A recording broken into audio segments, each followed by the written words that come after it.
له تعظيما لشأنه وأشهد أن محمدا عبده ورسوله الداعي إلى رضوانه اللهم صل عليه وعلى آله وأصحابه وإخوانه. Hadirin dan hadirat yang dirahmati oleh Allah Subhanahu wa taala.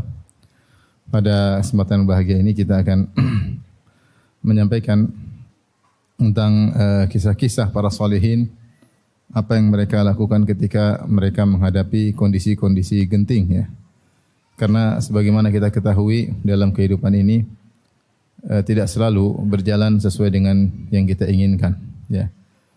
Yang berjalan adalah sesuai dengan kehendak Allah Subhanahu wa taala ya. Oleh karenanya terkadang apa yang Allah berikan kepada kita berupa ujian-ujian yang tidak disukai oleh jiwa kita, atau kita menjadi sedih, atau kita menjadi khawatir, dan hal-hal lainnya yang kita rasakan ketika ujian-ujian tersebut ternyata sangat berat. Oleh karenanya pada kesempatan kali ini saya akan menyampaikan kisah-kisah para solehin yang membantu kita untuk senantiasa husnudzan kepada Allah Subhanahu wa taala dan tetap bertawakal kepada Allah Subhanahu wa taala betapapun berat ujian yang kita hadapi. Sebelum saya menyampaikan kisah-kisah tersebut, ada beberapa hal yang harus kita lakukan agar kita mudah menghadapi kondisi-kondisi genting seandainya menerpa kita ya. Di antara hal-hal yang harus kita lakukan agar kita mudah menghadapi kondisi-kondisi genting atau ujian-ujian yang berat, yang pertama tentunya adalah bersabar. Yang pertama bersabar kepada Allah Subhanahu wa taala.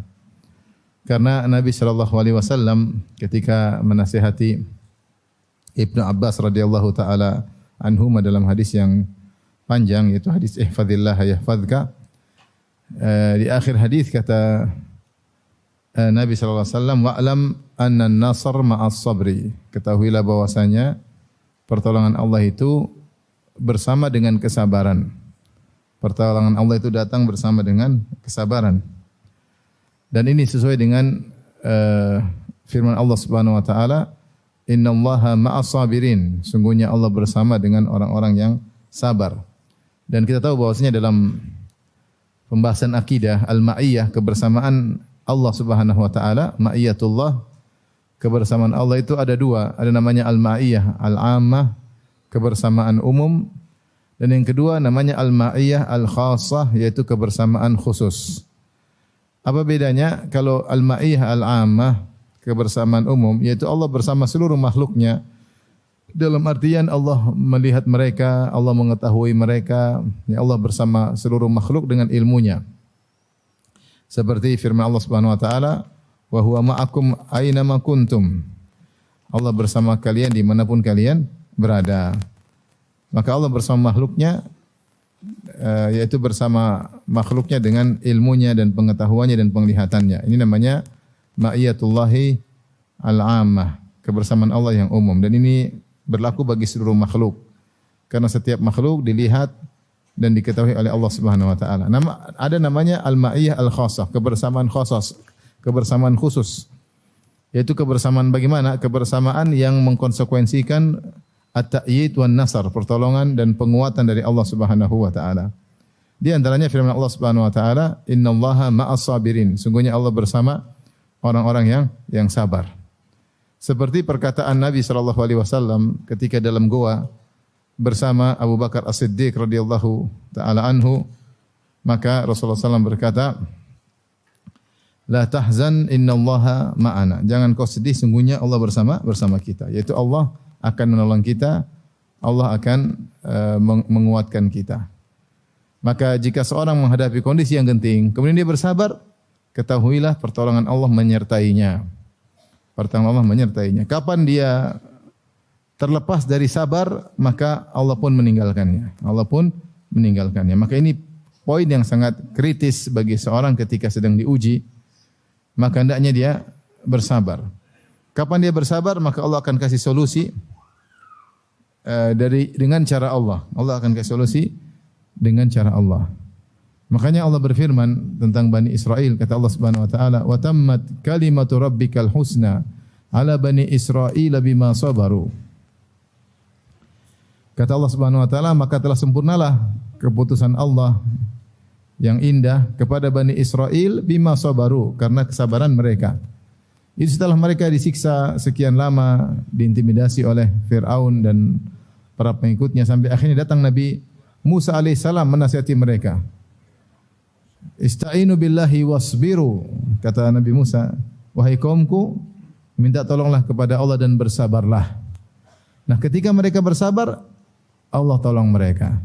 Allah berfirman, wa tammat kalimatu rabbikal husna ala bani Israila bima sabaru wa dammarna ma kana yasna'u fir'aun wa qaumuhu wa ma kanu ya'rishun. Dan kami hancurkan Fir'aun dan apa yang telah dilakukan oleh Fir'aun dan kaumnya. Tapi kapan mereka ditolong oleh Allah? Ketika mereka bersabar. Setelah dinasihati oleh Nabi Musa alaihissalam. Maka ini poin yang sangat penting ketika kita terkena ujian. Allah telah mengatakan dalam Al-Quran, Wallahu yuhibbus sabirin. Sungguhnya Allah mencintai orang-orang yang sabar. Kalau kita ingin senantiasa dicintai oleh Allah, senantiasa ditolong oleh Allah, kita merasa pede karena kita sabar, karena Allah bersama kita, maka kita harus sabar.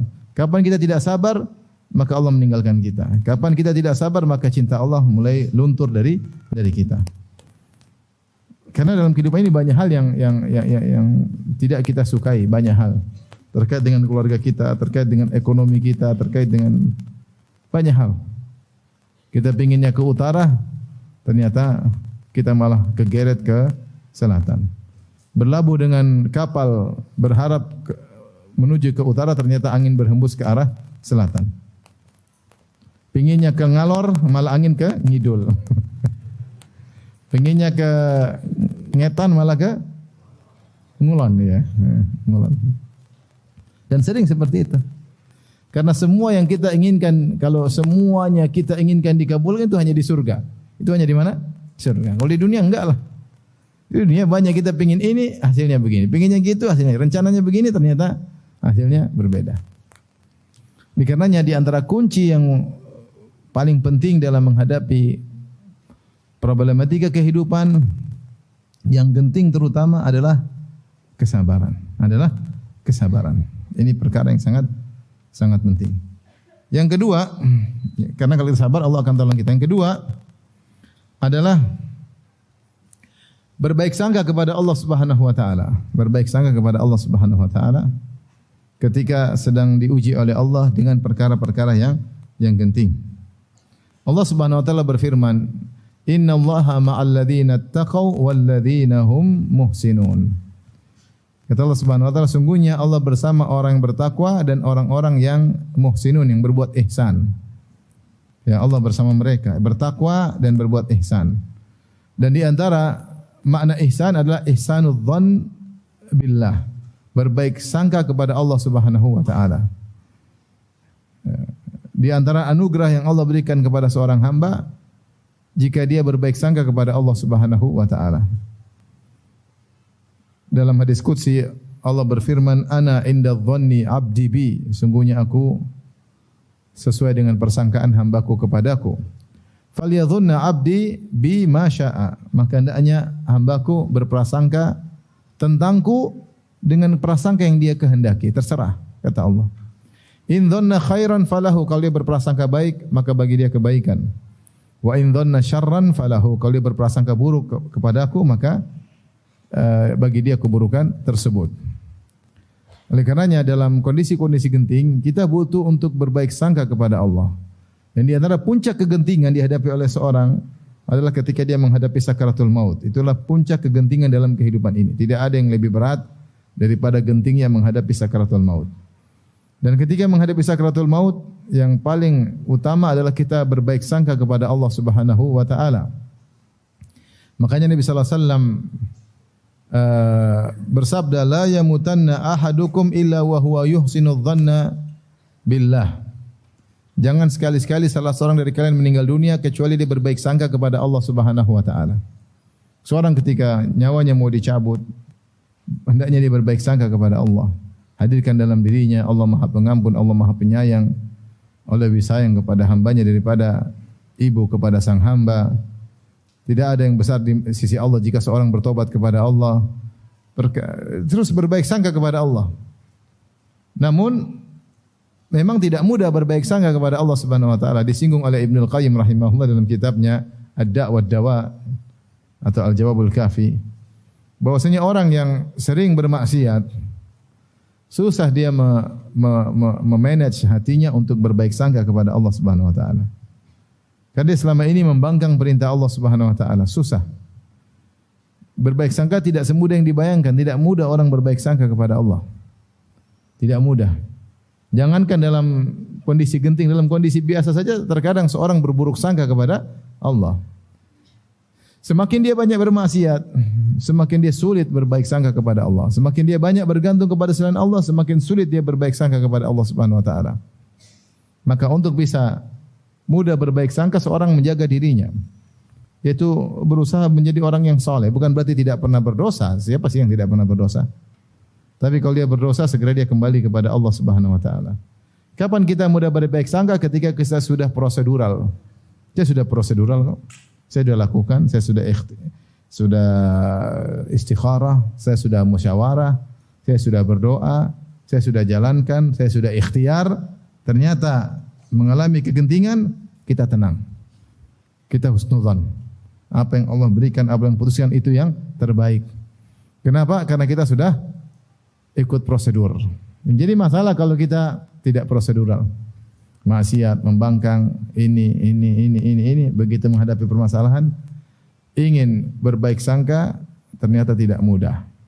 Apalagi kalau akan meninggal dunia. Oleh karena Ibnu Qayyim menyebutkan bahwasanya hati ini berkhianat. Sering hati ini berkhianat. Diajak untuk berbaik sangka tidak mau. Terlebih lagi ketika sakaratul maut, hati ini berkhianat. Kenapa? Karena terlalu kotor hati tersebut, penuh dengan kemaksiatan. Maka seorang agar bisa berbaik sangka kepada Allah ketika mendapat ujian, hendaknya dia bertakwa kepada Allah Subhanahu wa taala. Berusaha menjauhi kemaksiatan. Dan kita sekarang hidup di zaman sumber maksiat berada di tangan kita, itu HP. Semua yang Allah larang ada dalam HP. Semua yang Allah larang ada dalam HP. Allah larang berzina, maka sarana zina ada di HP. Allah melarang melihat yang haram, semua ada di HP. Allah melarang mendengar musik-musik, ada semua di HP. Allah larang tajasus, kita tajasus di HP. Allah larang untuk ghibah dan namimah, di situ biangnya namimah dan ghibah di HP dan seterusnya. Ya. Oleh karena seorang berusaha bertakwa kepada Allah dalam berinteraksi dengan gadgetnya, dengan HP-nya. Apa manfaatnya? Agar dia mudah berhusnudzon kepada Allah Subhanahu wa taala. Tapi yang ketiga yang hendaknya kita lakukan ketika kita menghadapi permasalahan adalah dengan banyak beristighfar.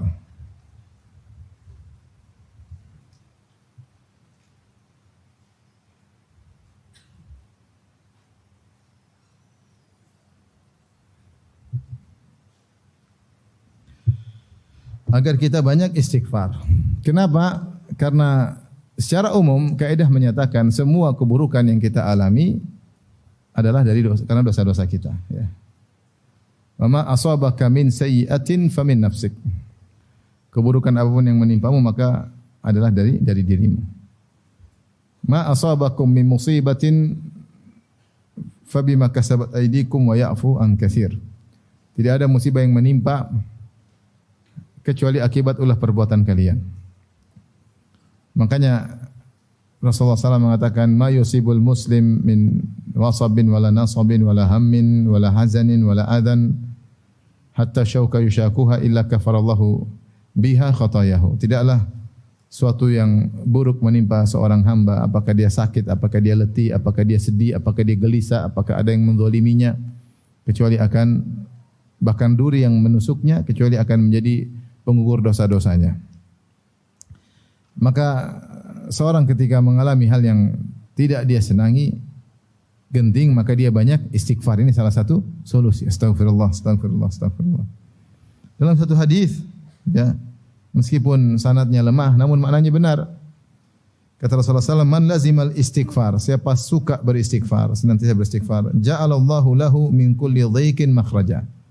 Man lazimal istighfar, siapa yang selalu melazimi istighfar, ja'alallahu lahu, maka Allah menjadikan baginya min kulli dhiqin makhraja. Maka Allah jadikan baginya setiap kesempitan yang dia rasakan akan ada jalan keluarnya, ada solusinya. Wa min kulli hammin faraja.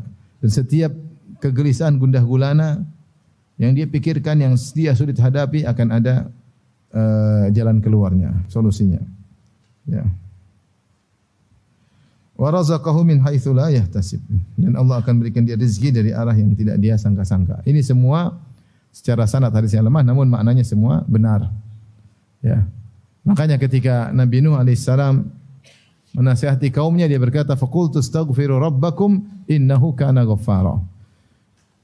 Maka aku katakan kepada kalian, pada mereka itu kaumnya, istaghfiru rabbakum, istighfarlah kepada Rabb kalian, innahu kana ghaffara, sungguhnya Allah Maha Pengampun, yursilis samaa'a 'alaikum midrara, Allah niscaya akan turunkan bagi kalian hujan yang lebat, wa yumdidukum bi amwalin wa banin, maka Allah akan berikan kepada kalian banyak anak, banyak harta, wa yaj'alakum jannatin wa yaj'alakum anhara, maka Allah akan tumbuhkan bagi kalian taman-taman, kebun-kebun, dan Allah akan bukakan bagi kalian sungai-sungai. Ma'alakum la tarjuna lillahi waqara, kenapa kalian tidak mengagungkan Allah Subhanahu wa taala? Sebenarnya tafsir mengatakan kaum Nuh ketika itu mengalami musim kemarau. Musim kemarau sehingga air sungai kering, tidak ada tumbuh-tumbuhan. Maka Nuh kasih solusi, istighfar. Beristighfarlah, beristighfarlah. Maka seorang ketika menghadapi hal yang genting, lazimi istighfar. Astaghfirullah, astaghfirullah. Sebanyak-banyaknya astaghfirullah, astaghfirullah. Sambil istighfar yang berkualitas, sambil ingat dosa-dosa yang dia lakukan. Astaghfirullah, astaghfirullah, mungkin saya kurang ibadah, astaghfirullah, saya kurang bersyukur kepada Allah Subhanahu wa taala. Astaghfirullah, Allah sudah bangunkan saya malam hari, saya tidur lagi sampai subuh. Astaghfirullah, banyak. Astaghfirullah, saya sombong, astaghfirullah, saya kerjanya ngomel-ngomelin istri, astaghfirullah, saya ngomel-ngomelin suami, apalagi parah, astaghfirullah. Banyak. Astaghfirullah, saya masih pelit sama orang tua. Astaghfirullah, saya merendahkan orang lain, saya merasa sok pintar, astaghfirullah. Banyak mungkin istighfar, banyak sekali. Astaghfirullah, sambil kita menjadikan istighfar kita berkualitas. Maka kalau kita banyak istighfar, niscaya Allah kasih jalan apa? Keluar. Allah jadikan kita jalan keluar. Ya. Terutama beristighfar di waktu sahur. Wabil asharihum yastaghfirun. Istighfar di waktu sahur ini istighfar yang paling berkualitas. Setelah seorang salat malam, kemudian dia duduk, kemudian dia beristighfar, astaghfirullah, astaghfirullah, astaghfirullah, astaghfirullah. Maka insyaallah Allah kasih dia solusi. Kasih dia solusi. Taib, makanya ada cerita, ada seorang wanita, suaminya marah-marah sama dia, kemudian suaminya pergi. Ketika suaminya kabur dari rumah, maka dia nunggu suaminya datang sambil istighfar, astaghfirullah, astaghfirullah, astaghfirullah. Terus istighfar sampai suaminya datang sendiri. Jangan suami sudah datang, ngapain pulang? Ah, ya repot lagi. Tiba-tiba Allah menggerakkan hati suaminya iba kepada istrinya, ingin balik, sayangnya tumbuh lagi. Yang ngatur hati siapa? Allah Subhanahu wa taala. Makanya kalau ibu-ibu kalau suami ngomel apa? Astaghfirullah, astaghfirullah, astaghfirullah. Yang keempat, ya, kalau seorang agar mudah menghadapi kondisi-kondisi yang genting, maka hendaknya ketika di waktu lapang dia lagi nyaman-nyaman, dia beribadah kepada Allah, cari muka di hadapan Allah Subhanahu wa taala dengan kenyamanan yang Allah berikan kepadanya. Ini di antara wasiat Nabi kepada Ibnu Abbas dalam hadis yang panjang, yaitu hadis yang tadi saya sebutkan. Ihfazillah yahfazka, ihfazillah tajidhu tujahaka, idza sa'alta fas'alillah wa idza ista'anta fasta'in billah wa alam anna al-ummata, dan seterusnya hadis yang panjang. Di akhir hadis kata Nabi sallallahu alaihi wasallam, ta'arraf ila Allah fir raha ya'rifka fi shiddah. Ta'arraf ila Allah fir raha ya'rifka fi shiddah. Ta'arraf yaitu perkenalkanlah dirimu atau berusaha mengenal Allah. Cari muka di hadapan Allah ketika kau dalam kondisi raha, dalam kondisi nyaman. Lagi duit lagi banyak, untung lagi banyak, lagi sehat, ya. Lagi riang gembira, jangan lupa salat duha, jangan lupa salat malam, jangan lupa baca Quran. Ya'rifka fi shiddah, maka Allah akan mengenali engkau ketika dalam kondisi berat. Allah tidak tinggalkan engkau. Kenapa? Ketika kau dalam kondisi lapang, Kau ingat Allah Subhanahu wa taala. Bukan ketika dalam kondisi lapang malah lupa kepada Allah. Ya. Kita dalam kondisi sulit, memang kita berusaha dekat dengan Allah, itu salah satu solusi. Tapi terkadang sulit, solusi sulit datang. Kenapa? Karena ketika kita dalam kondisi raha, dalam kondisi lapang, kita lupa kepada Allah Subhanahu wa taala. Maka siapa di antara kita yang Allah berikan kenyamanan? Kenyamanan itu berapa? Tubuh yang sehat. Ekonomi yang berkecukupan, alhamdulillah.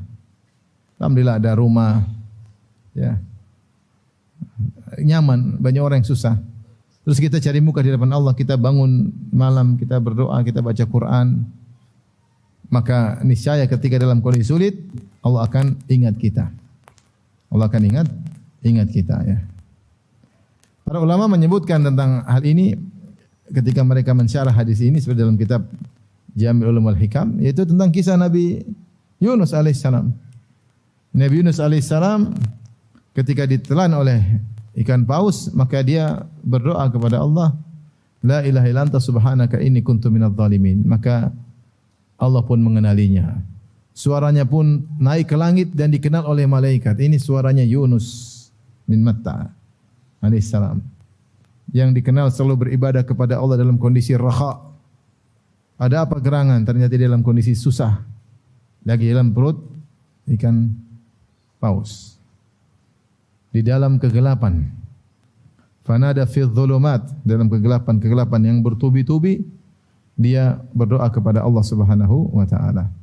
Ada yang mengatakan kegelapan perut ikan paus, kemudian gelapnya lautan, gelapnya malam, gelapnya awan yang lagi mendung. Jadi kegelapan bertubi-tubi meliputi Nabi Yunus alaihissalam. Kalau ada HP pasti sinyalnya hilang. Mau telepon siapa? Mau telepon siapa? Bicara pun enggak ada yang dengar. Suara berputar-putar dalam perut ikan apa? Paus. Tapi ketika suara itu selalu menyeru Allah ketika dalam kondisi raha, selalu berdoa kepada Allah, bertasbih, berzikir kepada Allah ketika dalam kondisi lapang. Ketika dia dalam kondisi sulit, suara itu dikenal oleh Allah Subhanahu wa taala, dikenal oleh para malaikat. Ini suara yang biasa, ya, menyeru kepada Allah dalam kondisi lapang. Maka Allah pun, ya, fastajabna lahu. Allah pun mengabulkan doanya dan Allah menyelamatkan dia dari kesusahannya. Tapi ini mungkin 4 perkara yang hendaknya seorang perhatikan agar dia mudah menghadapi perkara-perkara yang genting. Apa saja yang pertama tadi apa? Sabar. Yang kedua, kenapa? Apa? Berbaik sangka. Yang ketiga, istighfar. Yang keempat, berusaha mengenal Allah ketika dalam kondisi apa? Lapang. Baik, adapun kisah-kisah penggugah yang tersebut terutama dalam Al-Qur'an dan juga dalam hadis-hadis, ya. Banyak contohnya seperti kisah Nabi Yakub alaihissalam. Nabi Yakub alaihissalam. Nabi Yakub alaihissalam semua kita tahu diuji dengan hal-hal yang dia cintai, ya. Dan demikianlah orang yang soleh terkadang diuji dengan perkara yang dia cintai, agar dia buktikan bahwasanya cinta kepada Allah lebih dia dahulukan. Meskipun ujian tersebut sangat-sangat berat. Dan Nabi Yakub adalah orang yang paling dicintai oleh Allah di zaman tersebut. Tidak ada orang yang paling dicintai Allah ketika itu kecuali Nabi Yakub alaihissalam. Namun karena dia dicintai oleh Allah, maka dia diuji. Diuji pada perkara yang sangat dia cintai, itu dipisahkan dari putranya Yusuf alaihissalam. Sangat sayang kepada anaknya, mungkin anaknya sangat soleh, taat dibandingkan dengan kakak-kakaknya. Justru kemudian Yusuf diuji, kemudian dibuang oleh kakak-kakaknya. Maka kemudian kesedihan meliputi hatinya. Dia tahu bahwasanya Yusuf tidak meninggal, dia tahu. Dari mana dia tahu? Karena Yusuf sebelum hilang, sebelum dibuang oleh kakak-kakaknya, dia sudah sempat bercerita Inni ra'aitu ahada asyara kaukaban wa syamsa wal qamara ra'aituhum li sajidin. Ya ayahanda, aku melihat dalam mimpiku 11 bintang, rembulan, matahari sujud kepadaku. Jadi Nabi Yakub tahu bahwasanya Yusuf akan mengalami suatu kondisi yang menakjubkan sebelum dia meninggal dunia. Nah, baru cerita tiba-tiba dia hilang. Terus kakak-kakaknya bilang dia dimakan oleh apa? Serigala. Maka ini tidak bisa diterima oleh Nabi Yakub karena dia pernah dengar mimpi anaknya. Yang kedua, Nabi Yakub ketika dilaporin oleh kakak-kakak Yusuf dimakan oleh serigala, dikasih bajunya robek, bajunya Yusuf dikasih kepada berlumuran dengan darah. Ternyata baju tersebut tidak ada robek-robeknya. Ini serigala bagaimana ini yang baik sekali cara makannya. Tidak dirobek-robek, tidak dicakar-cakar. Ini menunjukkan bahwasanya kakak-kakaknya apa? Bohong. Makanya Yakub berkata, qala bal sawwalat lakum anfusukum amran. Tapi nafsu kalian yang melegalkan perbuatan ini. Fasabrun jamil. Tapi ketika dia tahu anaknya belum meninggal dan anaknya di mana, itu yang buat dia semakin sedih. Anaknya di mana, bagaimana kondisinya, dan dia tahu belum meninggal, dia tidak tahu ilmu gaib, Makanya dia menangis. Dia dipisahkan dari orang yang sangat dia cintai. Dia menangis dan menangis. Sampai akhirnya berikutnya adiknya Yusuf Binyamin juga apa? Ternyata bermasalah, akhirnya tertahan di Mesir. Kemudian kakak paling tua juga tidak mau pulang. Sehingga 3 orang anaknya setelah sekian tahun berpisah dari Yusuf. Ada yang mengatakan dipisahkan dari Nabi Yusuf 15 tahun, ada yang mengatakan 40 tahun, ada yang mengatakan 80 tahun, akhirnya ketemu kembali. Tapi setelah berpisah sekian lama, akhirnya Binyamin juga tertahan. Ketika Binyamin dan Yusuf tertahan, akhirnya kakak paling tua juga tidak mau pulang. Akhirnya 3 anaknya, mungkin anak yang terbaik ketika itu, akhirnya tertahan. Di saat itulah, subhanallah, Nabi Yakub semakin husnudzon kepada Allah. Ini yang saya mengambil pelajaran. Nabi Yakub kapan di puncak husnudzon? Ketika di puncak kegentingan. Ya. Makanya ketika kakaknya yang tidak mau pulang mengatakan irju ila abikum faqulu ya abana inna ibnaka saraq wa ma syahidna illa bima alimna wa ma kunna lil ghaibi hafizin was'al qaryata allati kunna fiha wal irati allati aqbalna fiha, dan seterusnya. Sampaikan kepada ayahanda adik kita mencuri Binyamin, padahal tentunya tidak, sehingga harus tertahan. Ketika itu dia di puncak kesedihan, dia mengatakan bal sawwalat lakum anfusukum amra fasabrun jamil. Kata dia, fasabrun jamil, aku akan bersabar dengan sabar yang indah. Apa itu sabar yang indah? Sabar tidak mengeluh kepada manusia, tapi hanya berkeluh kesah kepada Allah Subhanahu wa taala. Itu namanya sabrun jamil. Kesabaran yang seorang ketika berkeluh kesah hanya kepada Allah dan tidak berkeluh kesah kepada manusia. Ketika itu Allah mengatakan, wa tawalla anhum wa qala ya asafa ala Yusuf wa biyaddat aynahu minal huzni fahuwa kadhim. Maka dia pun berpaling dari kakak-kakaknya Yusuf. Kemudian dia ingat lagi, kesedih sekali anakku Yusuf. Dia ingat lagi Yusuf. Setelah sekian lama dia tidak menyebut namanya. Ketika Binyamin tertahan, dia ingat lagi kepada anaknya Yusuf. Wa biyaddat aynah, ketika itu puncak kesedihan, matanya pun putih. Minal huzni.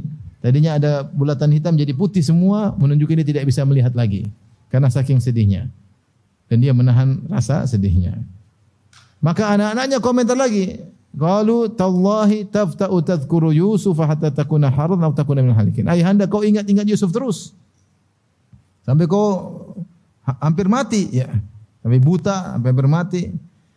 Apa kata Nabi Yusuf? Qala Nabi Yakub, innama ashku bathi wa huzni ila Allah wa a'lamu minallahi ma la ta'lamun. Aku hanya mengadukan kesedihanku kepada Allah Subhanahu wa taala, dan aku tahu apa yang kalian tidak ketahui. Allah mengatakan, Nabi Yakub ketika dikabarkan anaknya 3, 2 hilang, 1 tidak mau pulang, ya. Kata dia, qala bal sawwalat lakum anfusukum amra fasabrun jamil asallahu ayyatiyani bihim jami'an innahu huwal alimul hakim. Ini poin yang luar biasa. Di puncak kesedihan dia berkata, asallahu ayyatiyani bihim jami'an. Semoga Allah menghadirkan mereka bertiga kembali kepadaku. Di puncak-puncak kegentingan. Dia mengatakan saat inilah semoga Allah mengembalikan mereka bertiga kepadaku. Kemudian dia tutup dengan perkataannya tersebut, innahu huwal alimul hakim. Husnudzan, sungguhnya Allah itu Maha mengetahui dan Dia Maha bijak dengan segala keputusannya. Husnudzan. Kemudian dia berkata kepada anak-anaknya, ya bani yadhhabu fatahassasu min Yusuf wa akhihi wa la tayasu min rauhillah innahu la yayasu min rauhillah ilal qaumul kafirun. Wahai anak-anakku, pergilah kalian cari-cari kabar tentang Yusuf dan Binyamin. Kakak yang tua jelas tahu di mana posisinya, cuma tidak mau pulang. Tapi kalian carilah kabar tentang Yusuf dan Binyamin. Wala tayasu min rauhillah, dan janganlah kalian putus asa dari rahmat Allah. Innahu la yayasu min rauhillah ilal qaumul kafirun. Tidak ada yang putus asa dari rahmat Allah kecuali orang-orang kafir. Di saat situlah kemudian husnudzannya tinggi dan berbaik sangka kepada Allah, dan akhirnya Allah mengabulkan apa yang dia harapkan. Akhirnya kembalilah dia bertemu dengan ketiga anaknya tersebut. Maka ini pelajaran bagi kita. Ya. Biasanya di puncak-puncak kesulitan situ ada solusi. Ya. Kata Nabi sallallahu alaihi wasallam, annal faraja ma'al karb, sungguhnya jalan keluar bersamaan dengan penderitaan, dengan kesulitan. Ya. Anna ma'al usri yusran, bersama dengan kesulitan ada kemudahan. Nasr ma'al sabar, ya, bahwasanya dengan ada kesabaran ada pertolongan. Ketika Yakub di puncak kesulitan, maka datang apa? Pertolongan, ya. Kaidah mengatakan idza dhaqal amru ittasa', ya, kalau perkara semakin sempit maka akan ada kelapangan. Ya, akan ada kelapangan. Oleh karenanya seorang ketika menghadapi ujian-ujian di puncak, jangan dia putus asa. Serahkan kepada Allah, tetap husnudzan kepada Allah Subhanahu wa taala. Tapi ini kisah yang pertama yang menjelaskan bagaimana Nabi Yakub alaihissalam. Kisah yang lain, misalnya kisah Nabi Musa alaihissalam. Kisah Nabi Musa yang Allah sebutkan dalam Al-Quran. Fir'aun ingin membunuh Nabi Musa dan kaumnya, maka dia keluarkan seluruh pasukannya untuk mengejar Nabi Musa. Nabi Musa sudah keluar bersama kaumnya. An-asri bi'ibadi, ya, bawalah hamba-hambaku berjalan di malam hari keluar dari Mesir menuju Palestina. Maka Nabi Musa keluar bersama Bani Israel. Namun di sana mereka ada orang tua, ada anak kecil, sehingga mereka jalan lambat. Ketika pagi hari, Fir'aun sadar ternyata Bani Israel semua sudah pergi meninggalkan Mesir. Maka dia bilang, pasukan kejar mereka. Mereka itu hanyalah syirzimatun qalilun, mereka hanya sedikit. Kita habisi mereka. Maka khilaf di kalangan para ahli tafsir, berapa banyak yang dibawa oleh Fir'aun. Ada yang mengatakan seluruh orangnya dibawa, menteri-menterinya, prajuritnya, karena dia ingin melampiaskan seluruh kemarahannya kepada Musa dan Bani Israel. Ini saatnya habisi mereka. Maka dengan gagahnya, dengan sombongnya, dengan pamer kekuatan, mereka mengejar. Karena mereka bilang, Musa sedikit, kita banyak, ayo kejar.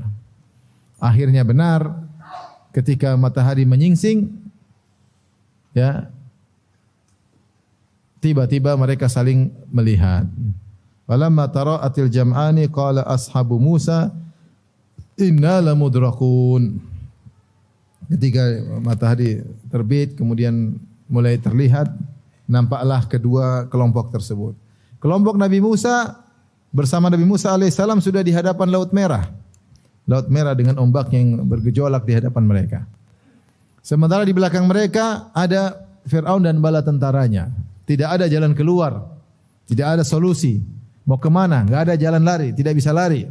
Ketika itu kata Allah, qala ashabu Musa, berkatalah pengikut Nabi Musa, suudzon kepada Allah.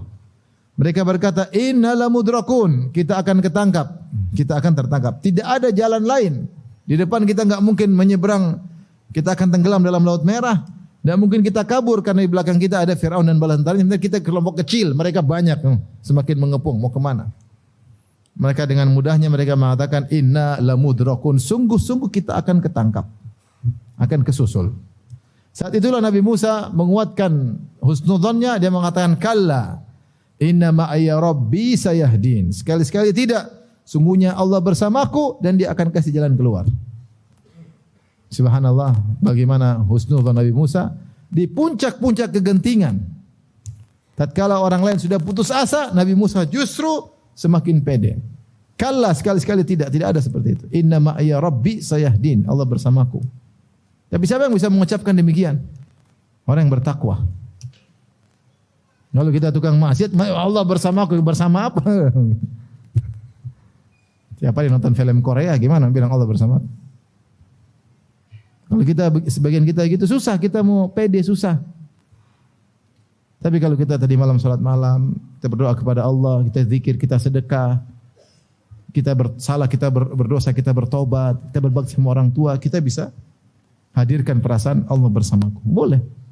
Boleh kita bilang itu Allah bersamaku. Sebagaimana Nabi Musa dengan pedenya ya, berkata, "Kalla, sekali-sekali tidak, kita tidak bakalan ketangkap." Kenapa? Inna ma'iya rabbi, Rabbku bersamaku.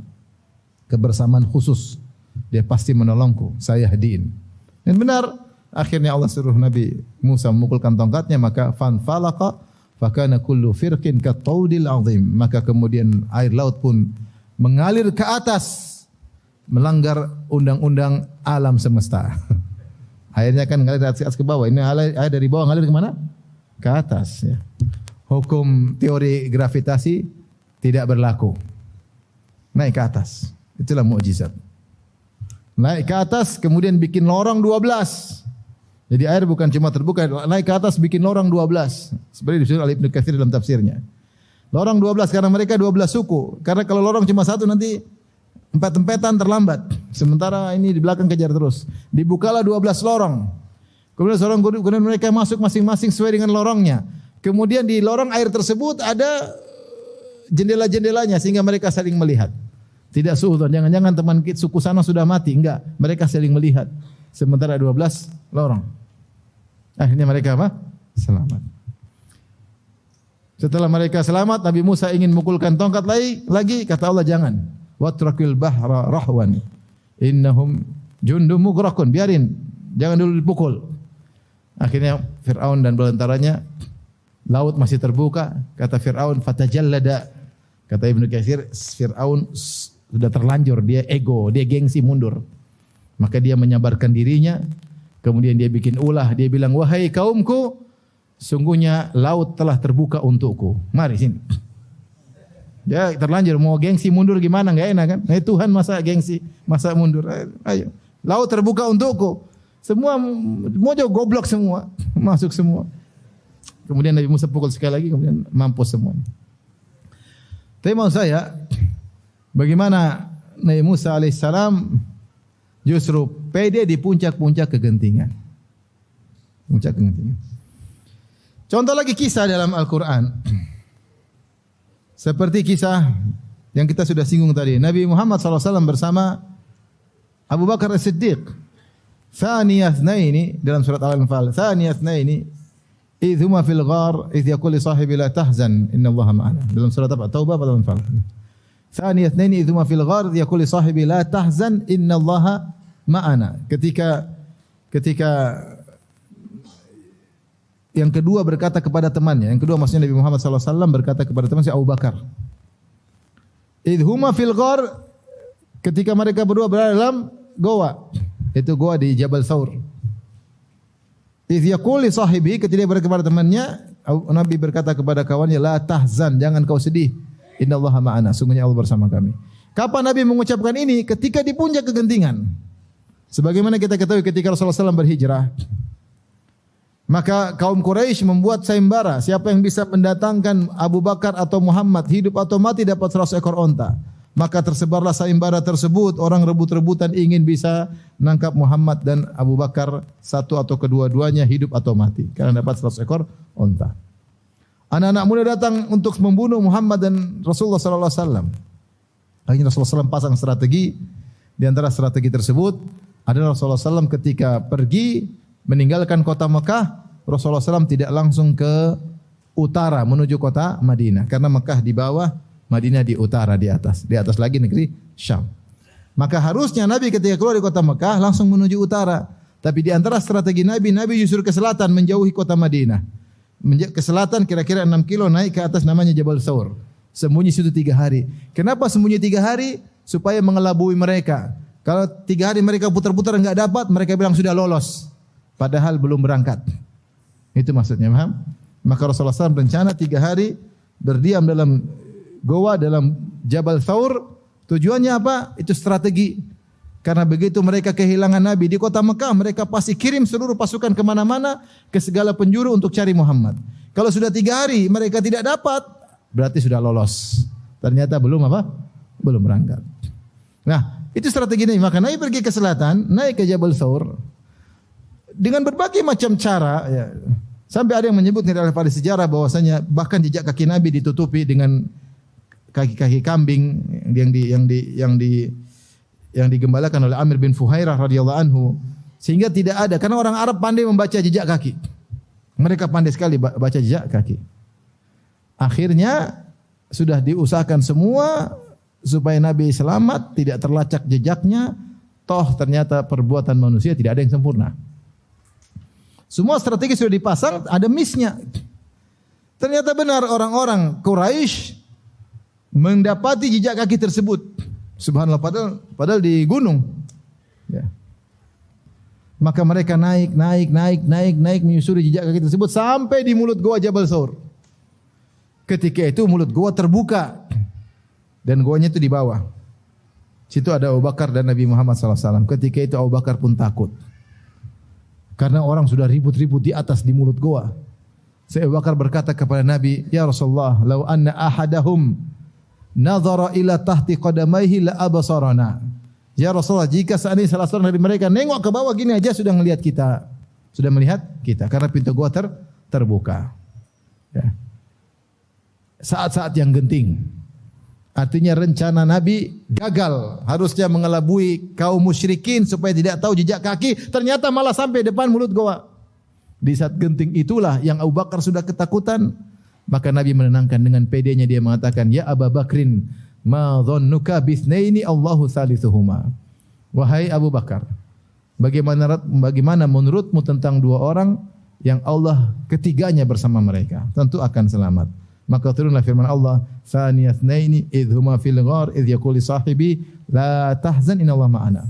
Ketika Rasulullah berkata kepada Abu Bakar As-Siddiq radhiyallahu anhu, "Jangan kau sedih, sungguhnya Allah bersama kami." Dan benar akhirnya mereka ditutup mata mereka dan akhirnya mereka pun tidak tahu bahwasanya di bawah kaki mereka mungkin tinggal 1 meter lagi, 2 meter lagi sudah ketangkap Abu Bakar. Tapi maksud saya, di puncak kegentingan Nabi tetap husnudzon kepada Allah Subhanahu wa taala. Taib. Di antara kisah yang Allah sebutkan di dalam Al-Quran yang sudah tadi kita singgung adalah kisah Nabi Yunus alaihissalam. Kata Allah, "Wa dhannuni idh dhahaba mughadiban fa dhanna an lan naqdira alaihi fanada fi dhulumati an la ilaha illa anta subhanaka inni kuntu minadh dhalimin." Kata Allah, "Fastajabna lahu wa najjaynahu minal gham wa kadzalika nunjil mu'minin." Kata Allah Subhanahu wa taala, dan kisah tentang Dhannun, maksudnya Nabi Yunus alaihissalam. Tatkala dia meninggalkan kaumnya dalam kondisi marah. Dia dakwahi kaumnya tidak mau beriman, Nabi Yunus jengkel. Maka dia pergi meninggalkan. Harusnya dia tidak meninggalkan mereka. Allah belum perintahkan dia untuk meninggalkan mereka, tapi mungkin dia jengkel. Akhirnya dia naik pergi meninggalkan mereka. Wa dhanna allan naqdira alaih, tapi dia menyangka dia tidak akan dipersulit oleh Allah. Tapi Allah uji dia karena dia tidak sabar. Alaihi salatu wassalam. Maka kemudian dia pergi, akhirnya naik ke sebuah kapal. Naik sebuah kapal, ternyata ombak besar. Orang-orang kenal siapa Yunus, ini orang soleh. Akhirnya mereka buang barang. Ternyata kapal masih goyang. Harus ada yang dibuang. Satu orang harus loncat keluar supaya kapal tidak tenggelam. Akhirnya mereka bikin undian. Semua anggota termasuk Yunus ditulis namanya. Goyang-goyang, cerek, keluar nama Yunus. Kata mereka, enggak, kau enggak orang soleh. Kita goyang lagi. Kedua, keluar lagi nama Yunus. Enggak, kau orang soleh. Goyang lagi, keluar lagi Yunus. Kata itu memang Allah ingin saya loncat. Nabi Yunus pun loncat. Kapal selamat, datang ikan paus, kemudian adalah Nabi Yunus. Maka saat itulah Nabi Yunus, kata Allah, "Fanada fi dhulumat." Allah uji dia untuk menjadikan dia lebih baik. Alaihissalam. Ya, maka kemudian dia masuk dalam perut ikan paus. Fanada fi dhulumat, tadi sudah disebutkan. Dia menyuruh dalam kegelapan, kegelapan perut ikan paus, kegelapan di perut ikan paus ada lampunya enggak? Enggak ada. Enggak ada lampunya, gelap semua. Mungkin jantung beruntuh. Gelap. Gelap, kegelapan laut, kegelapan malam, kegelapan awan yang hitam bertubi-tubi, bertumpuk-tumpuk. Maka Yunus alaihissalam meskipun semua sebab di atas muka bumi sudah tertutup, pintu langit tidak pernah tertutup. Maka dia berkata, La ilaha illa ant, bertawassul dengan kalimat tauhid. La ilaha illa ant. Tidak ada yang berhak disembah kecuali Engkau ya Allah. Aku mau minta kepada siapa kalau bukan kepada Engkau. La ilaha illa ant. Ini kalimat tauhid paling penting kita ucapkan ketika kita dalam kondisi genting. La ilaha illa anta. Subhanaka, maha suci Engkau ya Allah. Inni kuntu minadh dhalimin. Aku termasuk orang yang berdosa. Sini Nabi Yunus beristighfar. Nabi Yunus apa? Istighfar. Dia tahu ini semua karena kesalahannya. Dan dia mengakui dosanya. Dia minta kepada Allah Subhanahu wa taala, maka Allah pun kabulkan. Allah selamatkan Nabi Yunus alaihissalam. Kata Allah, "Falaula annahu kana minal musabbihin, la labitha fi batnihi ila yaumi yub'atsun." Kalau bukan Nabi Yunus dulu termasuk orang yang suka bertasbih, sering salat, dalam kondisi lapang ingat sama Allah Subhanahu wa taala. La labitha fi batnihi, tentu dia akan berada dalam perut ikan paus sampai hari kiamat. Subhanallah. Tapi kenapa dia diselamatkan? Annahu kana minal musabbihin. Dia dulu suka beribadah, suka salat, suka bertasbih, suka berzikir ketika dalam kondisi lapang. Di sini Nabi sebab-sebab yang membuat Nabi Yunus selamatkan di antaranya beristighfar. Beristighfar. Inni kuntu minal zalimin. Maka kalau kita menghadapi masalah besar, genting, bilang apa? Astaghfirullah, astaghfirullah, astaghfirullah.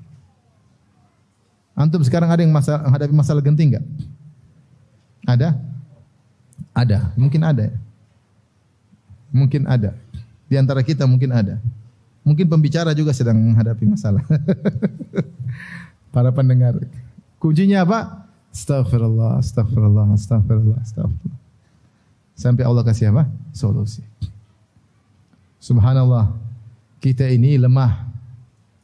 Makanya di antara faedah kalau kita berdoa ketika salat kita bilang ihdinas siratal mustaqim. Ya Allah tunjukkan aku jalan yang lurus. Yang orang mengatakan, "Ya Ustaz, ngapain minta jalan lurus? Kita kan sudah di jalan yang lurus. Sudah Islam, sudah sunnah, jalan lurus apa lagi?" Jawabannya bahwanya setiap dalam kehidupan kita butuh petunjuk. Kita enggak tahu bagaimana menghadapi permasalahan kita. Ngurus anak-anak butuh petunjuk enggak? Butuh. Kalau enggak kita salah ngurus. Ngurus istri-istri butuh petunjuk enggak? Salah ngomong kah? Ngurus istri butuh petunjuk enggak? Butuh. Kalau enggak kita salah ngurus. Berbakti sama orang tua butuh petunjuk enggak? Kalau enggak kita salah ngomong, salah ini, orang tua tersinggung. Interaksi dengan kakak adik silaturahmi butuh petunjuk enggak? Kita ini lemah. Maksudnya baik ternyata salah jalan. Maka kita senantiasa butuh petunjuk dalam menjalankan aktivitas kita. Ketika kita salat butuh petunjuk enggak supaya bisa khusyuk? Butuh. Kita dakwah kita butuh petunjuk enggak biar kita enggak salah dakwah, biar kita sabar, butuh petunjuk. Maka benarlah kita doa yang paling kita harapkan adalah ihdina as-siratal mustaqim. As-siratal mustaqim. Kadang kita melihat permasalahan kita bilang ya Allah saya pasrahkan kepadamu. Saya enggak tahu apa yang harus saya lakukan. Bingung. Terlalu pelik permasalahan. Kita bilang ufawwidul amr ila Allah. Aku serahkan ufawwidhu amri ila Allah. Aku serahkan urusanku kepada siapa? Allah Subhanahu wa taala. Oleh karenanya ketika seorang menghadapi permasalahan hendaknya dia banyak istighfar dan istighfar dan istighfar sampai Allah berikan solusi. Tapi istighfar tadi saya katakan istighfar yang berkualitas. Tapi di antara kisah yang Allah sebutkan dalam Al-Quran yang juga dalam kondisi genting adalah kisah perang Al-Ahzab dalam surat Al-Ahzab. Kata Allah, ya ayyuhalladzina amanu dzkuru ni'matallahi 'alaikum idz ja'atkum junudun fa arsalna 'alaihim rihan wa junudan lam tarauha. Wa kana Allah bima ta'maluna basira. Idz ja'ukum min fawqikum wa min asfala minkum wa idz zaghatil absar wa balagatil qulubul hanajira wa tadhunnuna billahi adh-dhununa. Hunalika butuliyal mu'minuna wa zulzilu zilzalan syadida. Allah berfirman, wahai orang beriman, ingatlah nikmat yang Allah berikan kepada kalian. Kapan? Ketika dalam kondisi genting. Idz ja'atkum junudun, ketika pasukan-pasukan datang mengepung kalian. Itu Al-Ahzab. Al-Ahzab dikatakan Al-Ahzab yaitu jamak dari hizb, kumpulan kelompok-kelompok. Karena dalam pasukan tersebut ada beberapa kelompok-kelompok. Ada kelompok Quraisy sekitar 4.000 orang. Ada dari kabilah Ghatafan dan kabilah-kabilah lainnya sekitar 6.000 orang. Belum kemudian ada Bani Quraidah yang berkhianat dari dalam kota Madinah. Jumlah dari luar 10.000, dari dalam ada sekitar 700 pasukan perang dari orang Yahudi. Ya. Maka Allah berkata, idz ja'ukum min fawqikum, ketika datang dari atas kalian 10.000 pasukan mengepung kalian. Wa min asfala minkum, dan dari bawah kalian ada 700 kabilah Bani Quraidah yang berkhianat. Mereka menyatakan kami putuskan perjanjian damai dengan kaum muslimin. Kapan mereka putuskan perjanjian? Ketika di posisi genting. Dalam kondisi genting. Saatnya mereka harus bantu kaum muslimin melawan orang Quraisy, justru mereka berlepas diri, justru mereka ingin balik menyerang kaum muslimin. Ketika itu kondisi sangat mengerikan. Kenapa jumlah kaum muslimin sekitar 2.000 orang? Kemudian musim dingin, musim kelaparan. Mereka luar biasa. Sampai Rasulullah SAW ketika gali Khandaq, Rasulullah SAW mengikat perutnya dengan batu saking laparnya. Para sahabat ikat perut mereka dengan batu saking laparnya. Mereka harus gali Khandaq. Kata Allah, hunalika wa tadhunnuna billahi dhununa. Ketika itu kalian berprasangka dengan berbagai macam prasangka. Kata para ulama, kaum munafikin yang ada dalam barisan kaum muslimin berprasangka buruk. Kata mereka, ma wa'adana Allah wa rasuluhu illa gurura. Ini Allah dan Rasulnya hanya menjanjikan kita tertipu saja, ini mana? Mau bagaimana mau selamat seperti ini? Sampai ketika Rasulullah ketika sedang menggali batu, menggali Khandaq, ada batu yang susah. Para sahabat panggil Rasulullah, ada batu menghalangi, tidak bisa kita pecahkan. Rasulullah pukul 3 kali, pecah. Ketika pecah pertama, Rasulullah mengatakan Allah akan membuat kita menguasai Persia. Pecah lagi, Allah akan buat kita menguasai Romawi. Pecah lagi, Allah akan buat kita menguasai Yaman. Orang munafik ngejek, ini Muhammad ini bicara apa? Kita mau keluar aja buang air takut, bilang menguasai. Ma wa'adana Allah wa rasuluhu illa gurura. Muhammad, Allah dan Rasulnya hanya menjadikan kita hanya tipuan semata. Ini persangkaan kaum mukmin, apalagi sudah di depan kaum musyrikin yang begitu banyak.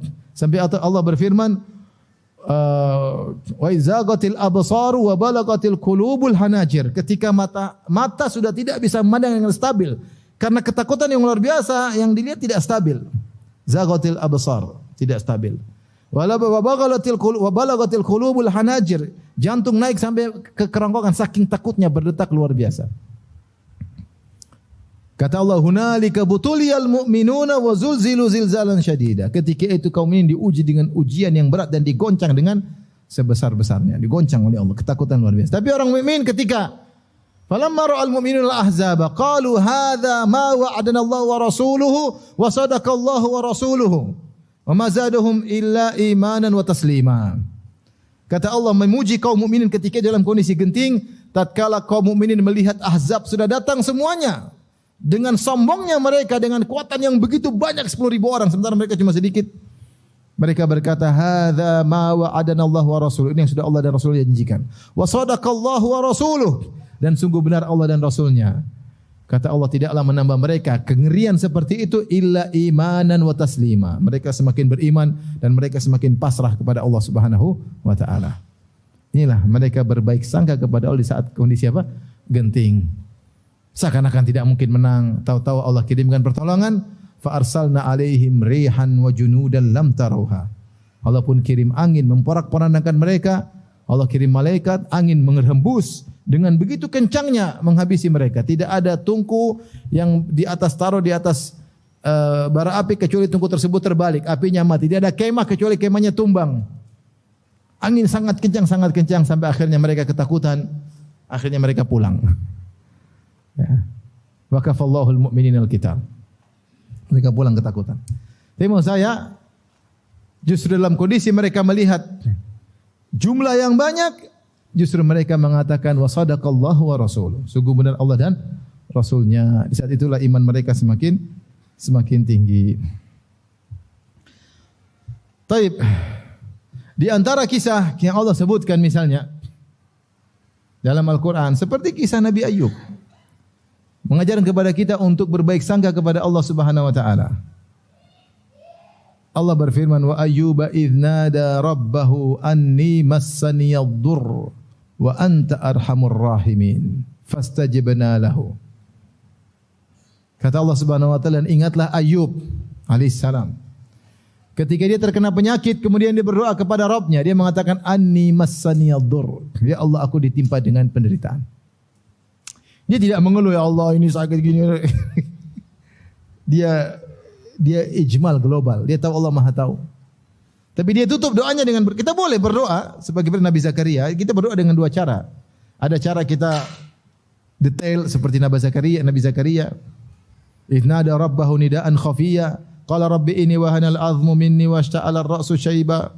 Walam akum bidu'aika rabbi syaqiyya wa inni khiftul mawaliya mi wara'i wa kanat imra'ati aqira fahabli min ladunka waliyya yarithuni wa yarithu min ali yaqub waj'alhu rabbi radiyya. Nabi Zakaria ketika berdoa, ya Rabbku, aku sudah tua, rambut putih semuanya, enggak ada hitamnya, semuanya Pak, putih. Tulangku sudah lemah. Ya. Dan istriku mandul. Dan orang-orang butuh untuk diurusin, tidak ada orang alim yang mengurusin, melanjutkan tugasku untuk berdakwah. Anugerahkanlah kepada anakku yang bisa melanjutkan tugasku mengurusi Bani Israel. Dia sebutkan, saya begini. Boleh. Dan Nabi SAW juga pernah berdoa dalam satu riwayat, ketika Rasulullah SAW diusir dari kota Taif, maka Rasulullah berdoa dengan doa yang panjang. Ashku ilaika dha'fa quwwati wa qillati hilati wa hawani 'alan nas. Ya Allah, aku keluhkan kepada Engkau, aku berkeluh kesah kepada Engkau tentang lemahnya kekuatanku, sedikitnya kemampuanku, dan bagaimana aku dihinakan oleh manusia. Nabi bicara, tidak ada masalah. Tapi Nabi Ayub dia tempuh cara yang lain. Dia ketika sakit, dia bilang anni massaniyad durr. Aku ditimpa dengan penderitaan. Dalam riwayat ayat yang lain binusbin wa adab, ya. Ditimpa dengan penyakit dan penderitaan, ya. Tapi dia tidak perinci begini, saya sudah 7 tahun ya Allah sakit. Tidak. Karena dia tahu, Allah tahu tentang apa sakit yang dia alami. Tapi dia bicara secara global, bahwasanya saya sedang menderita. Ini juga boleh. Yang menakjubkan, dia akhiri doanya dengan berkata, wa anta arhamur rahimin. Engkau adalah zat yang paling penyayang. Kalau seandainya di hadapan saya ada orang-orang yang sayang sama saya, maka engkaulah zat yang paling maha penyayang di antara semuanya. Kita ini, siapa yang sayang sama kita? Banyak yang sayang sama kita. Orang tua kita sayang sama kita tidak? Anak-anak sayang atau tidak? Istri-istri sayang atau tidak? Wallahu alam. Istri sayang, kakak adik sayang enggak? Sayang. Mungkin tetangga sayang, anak-anak sayang, teman dekat sayang. Semua sayang, semua kalah. Wa anta arhamur rahimin. Engkau yang maha apa? Penyayang. Allah Subhanahu wa taala. Allah yang maha penyayang. Lallahu arhamu bi ibadihi min hadhihi bi waladiha. Allah lebih sayang kepada hamba-hambanya daripada seorang ibu kepada anaknya. Maka dia bertawassul dengan nama Allah Arhamur Rahimin. Engkau adalah zat yang maha penyayang, dan maha penyayang tidak akan meninggalkan aku seperti ini. Husnudzon luar biasa. Allah kabulkan, langsung sembuh. Nabi Ayub alaihissalam. Semuanya mudah. Cuma urkot beri licik, suruh injak-injak, kemudian keluarlah air untuk mandi dan untuk minum. Kemudian sembuhlah Nabi Ayub alaihissalam. Intinya ayat ini dijadikan oleh para ulama. Maka Allah harus kita husnudzon karena dia yang paling sayang kepada kita. Kalau kita punya kawan baik sama kita, kira-kira kita husnudzon atau suudzon? Katanya sama antum. Ada teman baik selalu bantu. Kalau kita husnudzon atau suudzon sama dia? Kita husnudzon, dia baik, orang ini baik kok, insyaallah gitu. Mungkin dia belum bisa bantu saya karena saya begini, mungkin dia lagi susah. Tapi kita pasti husnudzon karena kita tahu dia ini baik. Dia sayang sama kita. Bagaimana dengan Allah yang Arhamur Rahimin? Kenapa kita suudzon sama dia? Tinggal kita manage hati kita husnudzon sama Allah Subhanahu wa taala. Itu di antara sebab Allah mengabulkan doa seorang hamba. Taib. Masih ada waktu? Masih. Di antara kisah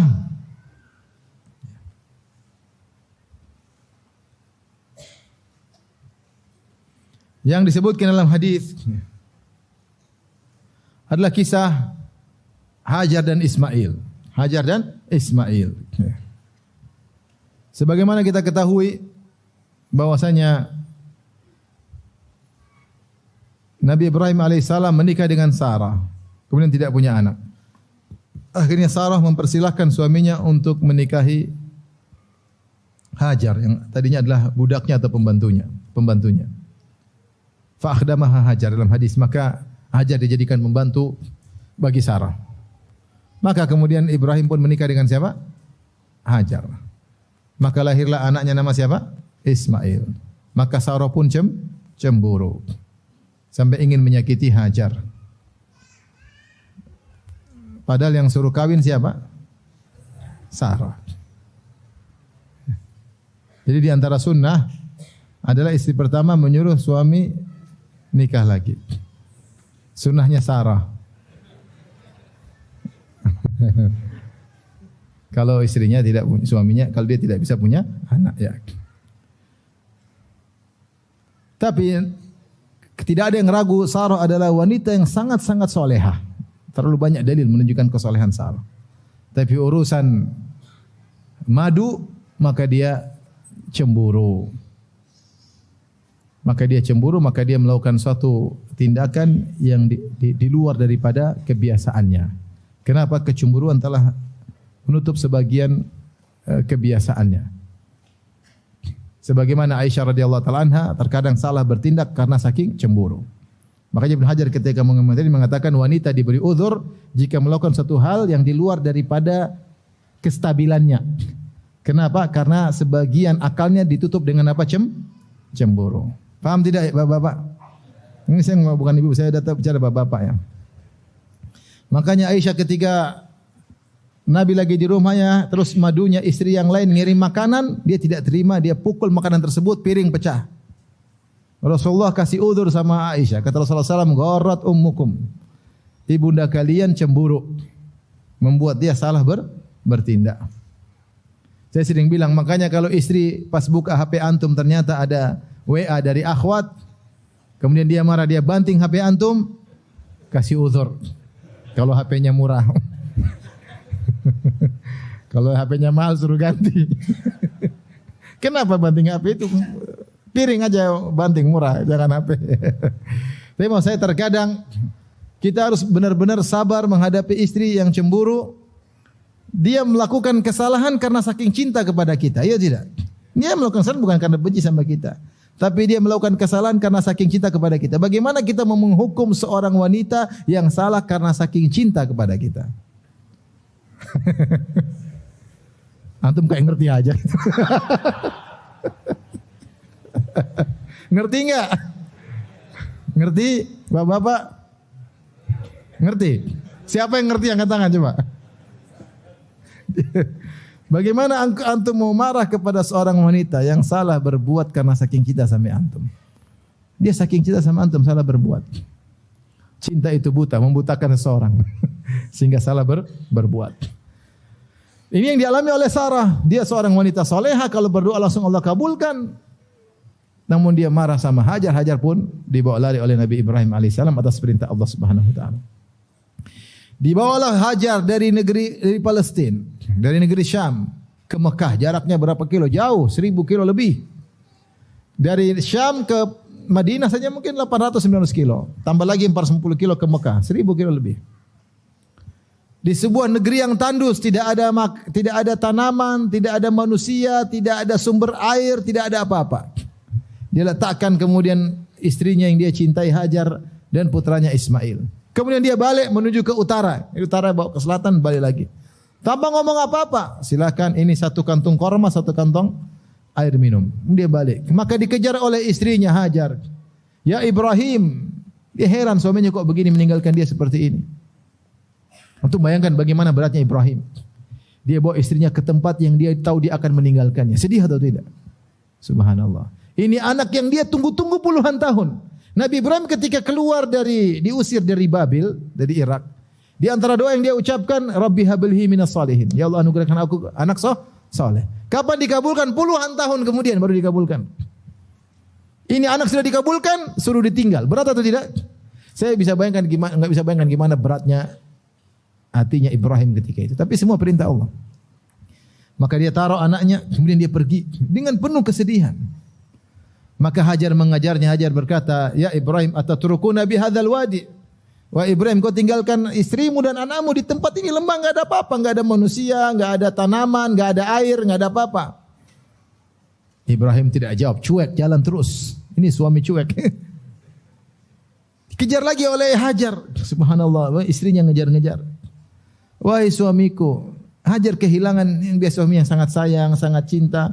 Kenapa kau tinggalkan kami seperti ini? Tidak ada makanan, tidak ada minuman, tidak ada teman, tidak ada manusia. Ibrahim tidak jawab, jalan terus. Sampai ketiga kali tanya lagi, "Ya Ibrahim, atatrukuna, kau tinggalkan kami anakmu ini. Tinggalkan di lembah seperti ini." Ibrahim tidak jawab, maka Hajar yang cerdas, yang soleha, mengerti. Dia mengatakan, "Allahu amaraka bihadza?" Apakah Allah yang perintahkan kau seperti ini? Aneh. Seperti ini Allah yang perintahkan? Baru Ibrahim menjawab, "Na'am, benar." Apakah hati Ibrahim tidak pilu-pilu? Maka Hajar ketika dengar Ibrahim berkata ini perintah Allah, dia ucapkan kalimat yang indah. Dia mengatakan, "Idzan la yudayyi'una." Kalau begitu Allah tidak akan tinggalkan kita. Subhanallah. Pede, husnuzan luar biasa. Kalau begitu, ini perintah Allah, jalankan. Allah tidak akan tinggalkan kami. Jalankan wahai suamiku. Perintah Allah, Allah tidak akan tinggalkan kami. Dia juga menguatkan hati apa? Suaminya. Ibrahim berjalan, pura-pura tidak lihat. Hatta idza bin haitsu saniyah, sampai dia sudah tempat agak jauh di mana ada tanah yang agak tinggi, dia baru balik, baru dia berdoa. Ya Allah, itu anakku yang Allah abadikan dalam Al-Qur'an. Rabbi inni askantu min dzurriyyati biwadin ghairi dzi zar'in 'inda baitikal muharram rabbana liyuqimus shalah faj'al afidatan nas. Dia berdoa yang Allah berikan Al-Qur'an. Kapan dia berdoa? Ketika istrinya udah enggak lihat. Karena kalau dia langsung balik lihat, makanya dia jalan dulu. Sudah jauh istrinya udah enggak lihat, baru dia balik. Berdoa, gimana lagi? Ini istri saya sayangi, anak saya sayangi. Berdoa. Kalau bukan perintah Allah mungkin dia bawa lari anaknya. Dan Hajar kemudian komitmen, idzan la yudayyi'una. Kalau gitu Allah tidak akan tinggalkan kami. Subhanallah, maka dia pun menyusui anaknya, makan dari korma, minum dari air minum yang ada. Anaknya disusui Ismail sampai akhirnya kormanya habis, airnya habis. Hajar pun lapar, air susu pun berhenti. Ismail mulai menggeliat kesakitan. Saat itulah Hajar kemudian berusaha cari pertolongan ikhtiar. Dia pergi ke sofa, lihat sana lihat sini apakah ada bantuan. Tidak ada. Kemudian dia turun berlari kecil di antara dua lembah, kemudian naik ke Bukit Marwa. Lihat kan, lihat kiri, enggak ada. Jalan lagi turun, terus sampai ke 7. Ketika 7 dia mendengar suara. Dia berkata, "Sahin, diam kau, dengar ada suara." Fatasamma, dia berusaha mendengar ada suara. Maka dia bilang kepada suara tersebut, "Qad asma'ta, kau sudah mendengarkan suaramu kepadaku. In kana indaka ghiwas, kalau kau punya pertolongan, tolong kami." Ternyata datang malaikat Jibril alaihissalam. Kemudian Jibril datang ke arah Ismail, kemudian dia menendang dengan sayapnya atau dengan akibih, dengan kakinya, tumitnya, maka keluarlah air Zam-Zam. Subhanallah. Bagaimana Hajar tidak putus asa, dia husnudzan kepada Allah, dia mengatakan Allah tidak akan meninggalkan apa? Kami. Dan apa yang dia khawatirkan semua Allah kabulkan. Dia bilang, "Ya Ibrahim, kau tinggalkan kami, enggak ada apa-apa, enggak ada manusia." Allah datangkan suku Jurhum tinggal di situ. Ya. Tidak ada air datang di situ. Dan kemudian kehidupan ada di situ. Ini semua karena takwa kepada Allah dan husnudzan kepada Allah. Namun saya katakan tadi, seorang sulit untuk husnudzan kecuali jika dia bertakwa kepada Allah Subhanahu wa taala. Dia tahu jika semua pintu di atas muka bumi tertutup, maka pintu langit tidak akan pernah tertutup. Dia langsung bisa connecting kepada Rabbul Alamin, sang pencipta alam semesta, yang mendengar apa yang dia ucapkan, yang mengetahui isi gerak hatinya.